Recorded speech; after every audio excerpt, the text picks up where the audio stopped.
ബസിനുള്ളിൽ വെച്ച ലൈംഗികാതിക്രമം നേരിട്ടെന്ന ആരോപണത്തിന് പിന്നാലെ കോഴിക്കോട് സ്വദേശി ദീപക് ആത്മഹത്യ ചെയ്ത സംഭവത്തിൽ സ്വതന്ത്ര അന്വേഷണം ആവശ്യപ്പെട്ട മെൻസ് അസോസിയേഷൻ ഹൈക്കോടതിയെ സമീപിച്ചു.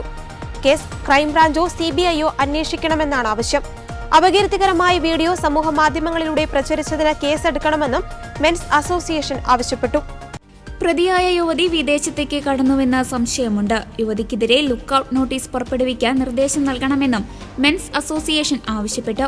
മൊബൈൽ ഫോൺ ഉൾപ്പെടെയുള്ള ഡിജിറ്റൽ തെളിവുകൾ സംരക്ഷിക്കണം. പ്രതിയായ യുവതിയെ പോലീസ് സംരക്ഷിക്കാൻ ശ്രമിക്കുന്നുവെന്നും അസോസിയേഷൻ ആരോപിച്ചു. വ്യാജ വീഡിയോ പ്രചരിക്കപ്പെട്ടതിന്റെ മാനസിക സമ്മർദ്ദം ദീപകിനെ ഉണ്ടായിരുന്നു. ഇക്കാര്യം ബന്ധുക്കൾ പോലീസിന് നൽകിയ മൊഴിയിൽ നിന്ന് വ്യക്തമാണ്. ദീപക് യുവതിയോട് മോശമായി പെരുമാറിയെന്നത് വ്യാജ പ്രചാരണമാണെന്നും ഹർജിയിൽ ആക്ഷേപമുണ്ട്. അഭിഭാഷകനായ MG ശ്രീജിത്ത് മുഖേനയാണ് മെൻസ് അസോസിയേഷൻ ഹർജി നൽകിയത്. അതേസമയം വീഡിയോ പകർത്തി പങ്കുവച്ച വടകര സ്വദേശി ഷിംജിത ഒളിവിൽ തുടരുകയാണ്. മുൻകൂർ ജാമ്യത്തിനു വേണ്ടി ഇവർ ശ്രമിക്കുന്നുമുണ്ട്. ഷിംജിത വിദേശത്തേക്ക് കടക്കാൻ സാധ്യതയില്ലെന്നാണ് പോലീസ് പറയുന്നത്. എന്നാൽ സംസ്ഥാനം വിട്ട് മംഗളൂരുവിലേക്ക് എത്തിയെന്ന സൂചനയും ലഭിക്കുന്നുണ്ട്.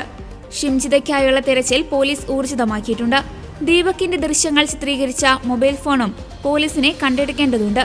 കഴിഞ്ഞ ദിവസം അതിക്രമം നടന്നുവെന്ന് ആരോപിക്കപ്പെട്ട ബസിലെ ജീവനക്കാരുടെ മൊഴി പോലീസ് രേഖപ്പെടുത്തിയിരുന്നു. ബസിലെ CCTV ദൃശ്യങ്ങളും പോലീസ് പരിശോധിച്ചു.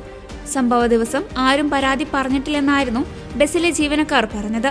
പരാതി പറഞ്ഞിരുന്നുവെങ്കിൽ പോലീസിൽ അറിയിക്കുമായിരുന്നുവെന്നും ബസ് ജീവനക്കാർ വ്യക്തമാക്കിയിരുന്നു. ഷിംജിതയ്ക്കെതിരെ ആത്മഹത്യാ പ്രേരണ കുറ്റം ചുമത്തിയാണ് പോലീസ് കേസെടുത്തിരിക്കുന്നത്. ദീപകിന്റെ അമ്മ നൽകിയ പരാതിയിലാണ് കേസെടുത്തത്.